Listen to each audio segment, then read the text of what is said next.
2 లక్షల పెట్టుబడి, unlimited growth. Ecoblue AdBlue franchisee. Smart investment, great returns.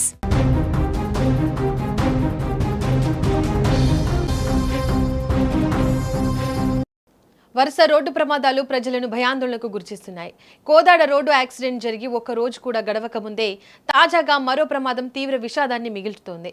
తాజాగా పల్నాడు జిల్లాలో జరిగిన ఈ యాక్సిడెంట్లో ఒకరు కాదు, ఇద్దరు కాదు, ఏకంగా 7 కుటుంబాల్లో విషాదాన్ని నింపింది. తెల్లవారుజామున చిలకలూరిపేట అడ్డరోడ్డు సెంటర్ వద్ద ప్రైవేట్ ట్రావెల్స్ బస్సు ప్రయాణికులతో వెళ్తున్న ఆటోను ఢీకొట్టింది. ప్రమాదం జరిగిన సమయంలో ఆటోలో పలువురు ప్రయాణికులు ప్రయాణిస్తున్నారు.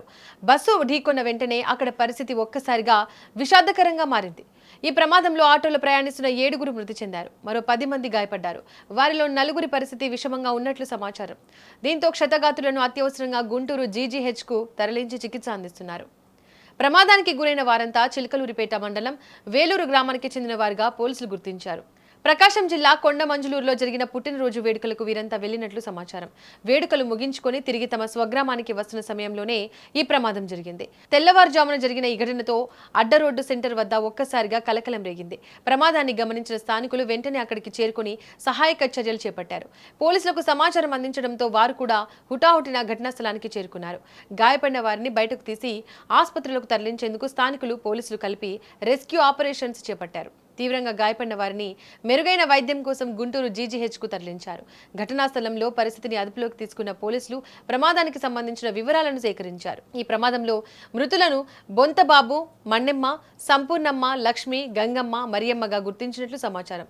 మరో మృతుడి వివరాలు కూడా గుర్తించాల్సి ఉంది. ఒకే గ్రామానికి చెందిన పలువురు ప్రమాదంలో ప్రాణాలు కోల్పోవడంతో వేలూరు గ్రామంలో విషాద ఛాయలు అలుముకున్నాయి. కుటుంబ సభ్యులు, బంధువులు కన్నీరు మున్నీరుగా విలిపిస్తున్నారు. పండుగల జరిగిన బర్త్డే వేడుకలకు వెళ్లి తిరిగి వస్తున్న సమయంలో ఇలాంటి విషాదం చోటు చేసుకోవడంతో స్థానికులు తీవ్ర దిగ్భ్రాంతికి గురయ్యారు. గాయపడిన వారి కుటుంబ సభ్యులు ఆసుపత్రిలోకి చేరుకుని పరిస్థితిని తెలుసుకునే ప్రయత్నం చేస్తున్నారు. ప్రస్తుతం చికిత్స పొందుతున్న వారిలో 4గురి పరిస్థితి విషమంగా ఉన్నట్లు సమాచారం ఉండడంతో వారి కుటుంబాల్లో ఆందోళన నెలకొంది. వైద్యులు క్షతగాత్రులకు అత్యవసర చికిత్స అందిస్తున్నారు. మరోవైపు ఈ ఘటనపై పోలీసులు కేసు నమోదు చేసి దర్యాప్తు ప్రారంభించారు. ప్రమాదానికి అసలు కారణమేంటి, బస్సు వేగం ఎంత ఉంది, డ్రైవర్ నిర్లక్ష్యం కారణమా లేదా మరేదైనా కారణం ఉందా అనే కోణాల్లో పోలీసులు విచారణ చేస్తున్నారు. ప్రమాదానికి ముందు వాహనాల పరిస్థితి, డ్రైవర్ నియంత్రణ, రహదారి పరిస్థితులు తదితర అంశాలను పరిశీలిస్తున్నారు. ప్రమాదం జరిగిన ప్రాంతంలో అవసరమైన ఆధారాలను సేకరిస్తున్నారు. ఈ ఘటన మరోసారి రోడ్డు సేఫ్టీపై ఆందోళన కలిగిస్తోంది. తెల్లవారుజామున ప్రయాణించే ప్రయాణికులు మరింత అప్రమత్తంగా ఉండాల్సిన అవసరాన్ని ఈ ప్రమాదం గుర్తు చేస్తోంది. ఒక్క క్షణం నిర్లక్ష్యం ఎన్నో కుటుంబాల్లో జీవితాంతం మిగిలిపోయే విషాదాన్ని మిగిల్చుతుంది. ప్రమాదానికి సంబంధించిన పూర్తి కారణాలు పోలీసుల దర్యాప్తు పూర్తయిన తర్వాతే తెలియాల్సి ఉంది. ప్రస్తుతానికి 7గురి మృతి, 10 మంది గాయాలతో ఈ ఘటన పల్నాడు జిల్లాలో తీవ్ర విషాదాన్ని మిగిల్చింది. ఈ కటింగ్ ఉంది కదా, అది వచ్చాడు కటింగ్ సరిపోతుంది అని కరెక్ట్ బండి ముందు వచ్చి కటింగ్ ఆడ అవుతుంది. నేను పూర్తి బ్రేక్ కొట్టా, దూరం పోతా అనుకోవాలా, కరెక్ట్ ముందుకు వచ్చాడు, ముందుకు వచ్చి బ్రేక్ కొట్టాడు.